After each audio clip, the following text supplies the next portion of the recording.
Grand 2, compléter un tableau de proportionnalité. Dans cette partie, on va voir 3 méthodes. Les 3 méthodes sont correctes, les 3 méthodes sont très bien.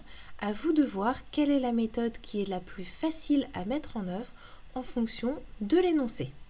Donc la toute première méthode qu'on va voir, c'est la multiplication d'une quantité par un nombre. Donc cette méthode-là, c'est a priori la plus intuitive. Propriété. Dans une situation de proportionnalité, si une des grandeurs est multipliée ou divisée par un nombre, l'autre grandeur est multipliée ou divisée par le même nombre. Évidemment, on va faire un exemple. Alors voici l'exemple. Le nombre de crêpes est proportionnel au nombre d'œufs utilisés. On nous dit que pour 2 œufs, on peut faire 8 crêpes. Et la question est la suivante. Combien de crêpes peut-on faire avec 6 œufs et combien faut-il d'œufs pour faire 40 crêpes? Alors, on va pouvoir remarquer que pour les œufs, pour passer des 2 œufs de la première colonne aux 6 œufs de la seconde colonne, on a multiplié par un certain nombre et il se trouve qu'on a multiplié par 3. Donc c'est ce qui est figuré par la flèche qui vient d'apparaître au-dessus du tableau. La propriété nous dit que si le nombre d'œufs a été multiplié par 3, pour les crêpes, on va devoir faire la même opération. On va devoir aussi multiplier le nombre de crêpes par 3, ce qui nous donne donc 24 crêpes. On n'oublie pas la phrase réponse, on peut faire 24 crêpes avec 6 œufs. Maintenant, occupons-nous de la dernière colonne de notre tableau. Ici, on va pouvoir remarquer quelque chose au niveau du nombre de crêpes. On remarque que pour passer des 8 crêpes de la première colonne aux 40 crêpes de la colonne la plus à droite, on a dû multiplier par 5. La propriété nous dit que si le nombre de crêpes a été multiplié par 5, il va falloir faire la même chose pour les œufs. La quantité d'œufs a donc été multipliée par 5. On vient donc faire 2 fois 5, c'est-à-dire 10. On n'oublie pas la phase réponse. Il faut 10 œufs pour faire 40 crêpes. Voilà l'exemple qui illustre cette première méthode pour remplir un tableau de proportionnalité. Quand les quantités tombent bien comme ici, où on peut multiplier par un nombre qui est facile à trouver, multiplier par 2, par 3, par 4, par 10, par 1,5, eh bien c'est la méthode qu'on va privilégier parce que finalement c'est la plus simple et la plus rapide. Deuxième méthode que je vous propose, c'est de venir combiner les colonnes. Alors une propriété, dans une situation de proportionnalité, on peut additionner ou soustraire les valeurs de 2 colonnes pour compléter une troisième colonne. Évidemment, on va illustrer tout ça avec un exemple.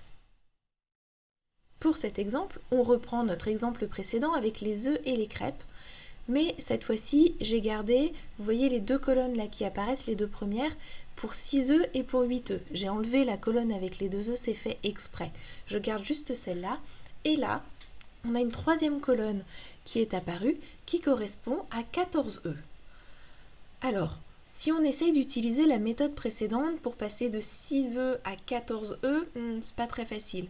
Pour passer de 8 œufs à 14 œufs, pour trouver par quoi multiplier, c'est pas non plus très simple, c'est pas très direct.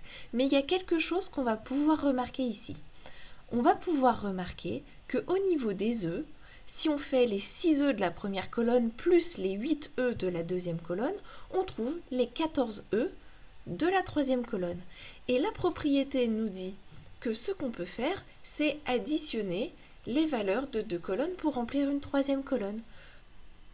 On va donc venir faire exactement la même opération avec le nombre de crêpes. Et donc, pour remplir ma case vide, eh bien, je vais prendre les valeurs des 2 premières colonnes que je vais additionner. J'obtiens donc pour la valeur qui correspond à 14 œufs, 24 plus 40 crêpes, c'est-à-dire 64. On peut faire 64 crêpes avec 14 œufs. Cette méthode, elle est assez sympathique, elle est assez pratique, elle va assez vite puisque finalement, on se contente de faire des additions ou des soustractions. En revanche, elle ne marche pas à tous les coups. Là, ça tombe bien parce qu'on avait 6 œufs et 8 œufs pour faire 14, mais si on avait demandé 15 œufs par exemple, là on était coincé, ça fonctionnait pas très bien.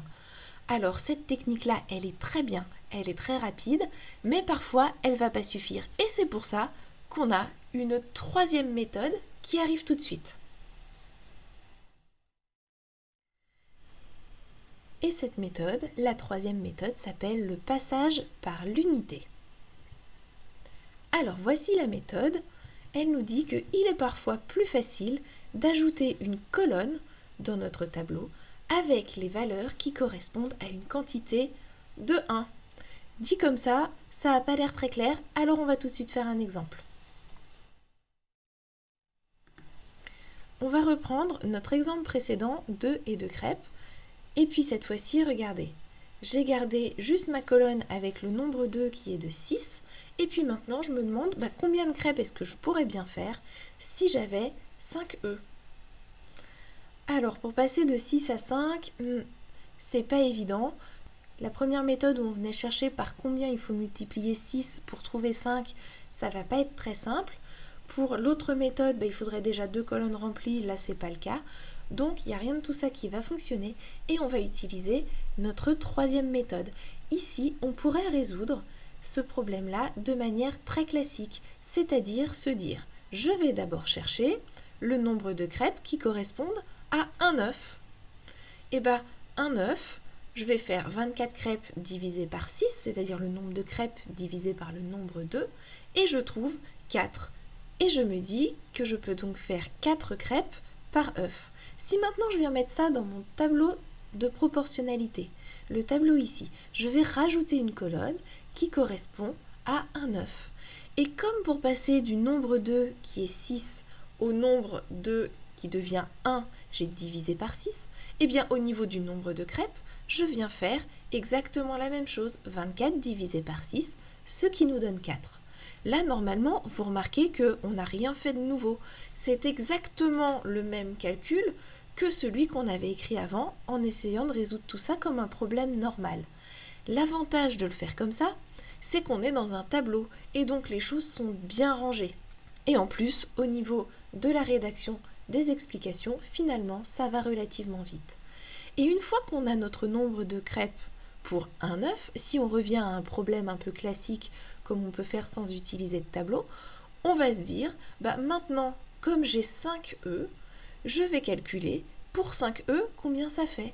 Eh bien, je fais 5 fois le nombre de crêpes que je peux faire avec un œuf. Donc, je viens faire mes 4 crêpes qui correspondent à un œuf multiplié par 5, ce qui me donne 20 crêpes. Et dans mon tableau de proportionnalité, je vais faire la même chose. C'est-à-dire, je vais partir de ma colonne avec un œuf et je vais me dire, pour faire le calcul qui correspond à 5 œufs, j'ai multiplié le nombre d'œufs par 5 et donc je multiplie aussi le nombre de crêpes par 5. Ça revient exactement à ce que vous pouvez faire en utilisant un raisonnement de problème classique. Cette méthode-là, elle est un peu plus longue, il y a une étape de plus que les 2 méthodes précédentes qu'on a pu voir. En revanche, elle fonctionne absolument tout le temps. Donc c'est important de la connaître. On va essayer de faire surtout les autres méthodes dès qu'on peut pour faire les calculs les plus simples possibles, mais on sait que dans tous les cas, on est capable de s'en sortir en passant par l'unité. Et voilà pour nos 3 méthodes.